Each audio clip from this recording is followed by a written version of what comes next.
আসসালামু আলাইকুম। তোমরা কি রাতের বেঁচে যাওয়া ভাত ফেলে দিচ্ছ? রাতের বেঁচে যাওয়া ভাত ফেলে না দিয়ে তৈরি করে নিতে পারো দারুণ একটা রেসিপি। আজকে আমি তোমাদের মাঝে শেয়ার করব রাতের বেঁচে যাওয়া ভাত দিয়ে খুব মজাদার একটা রেসিপি। আমার ভিডিওটি যদি ভালো লাগে একটা লাইক দিয়ে দেখা কন্টিনিউ করো। তাই আর দেরি না করে চলো শুরু করি আমাদের আজকের রেসিপি। এখানে আমি রাতের বেঁচে যাওয়া কিছু ভাত নিয়েছি। রাতের বেঁচে যাওয়া ভাতটা আমি ফেলে দিইনি, এগুলোতে রেসিপি তৈরি করব তার জন্য। এবার এই ভাতটাকে আমি এক সাইডে রেখে দেবো। আমার লাগবে রেসিপিটা তৈরি করতে আরেকটা আলু। আমি এখানে একটা আলু নিয়েছি। এবার একটা পিলারের সাহায্যে আমি আলুর খোসাটা ফেলে নেব।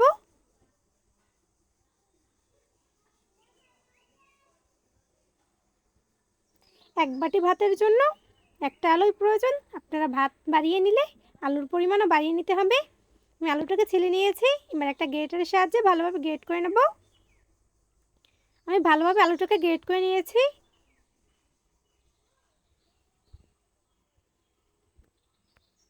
এবার আমি সেই বেঁচে যাওয়া ভাতগুলো একটা ব্লেন্ডার জারে দিয়ে দিচ্ছি।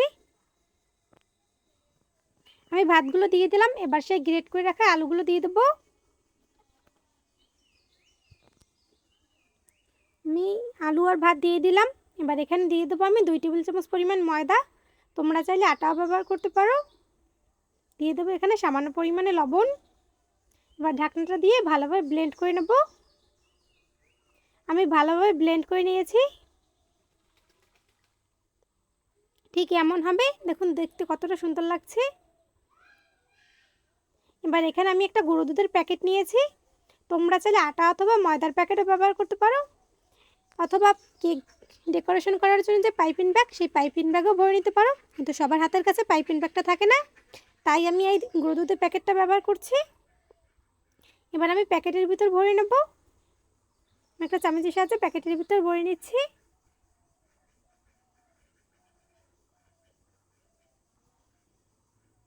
আমি সবটা প্যাকেটের ভিতর ভরে নিয়েছি। এখন ভালোভাবে চেপে এক সাইডে নিয়ে নেবো, একটা কোনা বের করে নেব। আমি ভালোভাবে মুড়িয়ে নিয়েছি উপরটা, একটা কোনা বের করে নিয়েছি। এবার একটা কোনা আমি কেটে নেবো এক সাইডটা। এবার চুলে একটা প্যান বসিয়ে আমি কিছুটা পানি ভালোভাবে ফুটিয়ে নিয়েছি। এবার একটা কোনা কেটে এভাবে চেপে দিয়ে দিচ্ছি। এখানে বলে বোঝানোর কিছু নেই, তোমরা দেখেই বুঝে নিতে পারবে আমি কিভাবে তৈরি করছি। ফুটন্ত গরম পানির ভিতরে দিতে হবে, তা না হলে কিন্তু গলে যাবে। ঠান্ডা পানিতে দেওয়া যাবে না। আমি ফুটন্ত গরম পানির ভিতর দিয়ে দিচ্ছি সবগুলো। এবার এগুলোকে আমি 2-3 মিনিট কিছুক্ষণ ভাপ দিয়ে নেব। আমি 2-3 মিনিট ভাপ দিয়ে নিয়েছি। এবার এগুলোকে আমি একটা ছাঁকনির সাথে ছেঁকে তুলে নেব। এগুলোকে তুলে সরাসরি ঠান্ডা পানিতে রাখতে হবে। আমি এখানে একটা বাটিতে ঠান্ডা পানি নিয়েছি, তার ভিতর দিয়ে দিচ্ছি।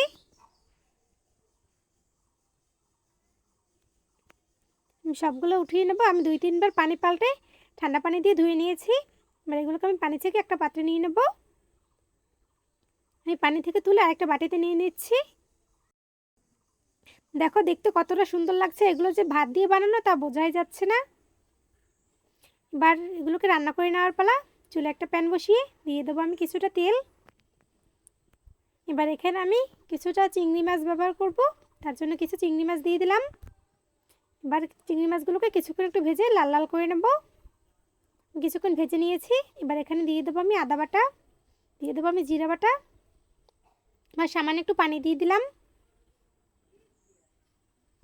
এবার ভালোভাবে নেড়েচেড়ে মিশিয়ে নেব। এবার দিয়ে দেবো আমি পরিমাণ মতো লবণ, দিয়ে দেবো আমি হলুদের গুঁড়া, দিয়ে দেবো মরিচের গুঁড়া, দিয়ে দেবো কিছুটা চাট মশলা। এটা অপশনাল, তোমরা যে আর যে ইচ্ছা দিতে পারো। আমি আমার পছন্দ মতো মশলা দিয়ে নিয়েছি। এখন ভালোভাবে চেড়ে মিশিয়ে নিলাম। এবার এখানে দিয়ে দেবো আমি টমেটো সস। তোমরা চাইলে টমেটো সসের পরিবর্তে টমেটো ব্যবহার করতে পারো।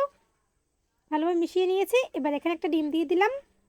ডিমটাকে ভালোভাবে মশলার সাথে মিশিয়ে নিতে হবে। আমি ভালোভাবে ডিমটাকে মশলার সাথে মিশিয়ে নিয়েছি। এবার সেই সিদ্ধ করে রাখা ভাত দিয়ে যেগুলো পাস্তাগুলো বানিয়েছিলাম সেগুলো দিয়ে দিলাম। এখন ভালোভাবে নেড়েচেড়ে নেবো। এগুলো দেখতে একেবারে পাস্তার মতো হয়েছে। পাস্তার বাজার থেকে কিনে খেতে হবে না, এভাবে দিয়েই বানিয়ে খেতে পারবে। আমি আরও কিছুটা টমেটো সস দিয়ে দিলাম।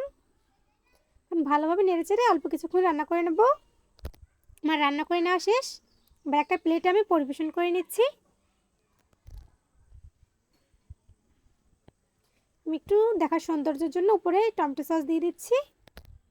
খুব সহজে বানিয়ে নিলাম রাতের বেঁচে যাওয়া ভাত দিয়ে দারুণ একটা রেসিপি। এরপর থেকে আর রাতের বেঁচে যাওয়া ভাত ফেলে না দিয়ে এভাবে দারুণ রেসিপি তৈরি করে নিতে পারবে সবাই। আমার ভিডিওটি যদি তোমাদের ভালো লাগে লাইক কমেন্ট শেয়ার করতে ভুলো না। আর আমার চ্যানেল নতুন হয়ে থাকলে আমার চ্যানেলটি সাবস্ক্রাইব করে পাশেই থাকো। তোমার সঙ্গে থাকার জন্য অসংখ্য ধন্যবাদ। আসসালামু আলাইকুম।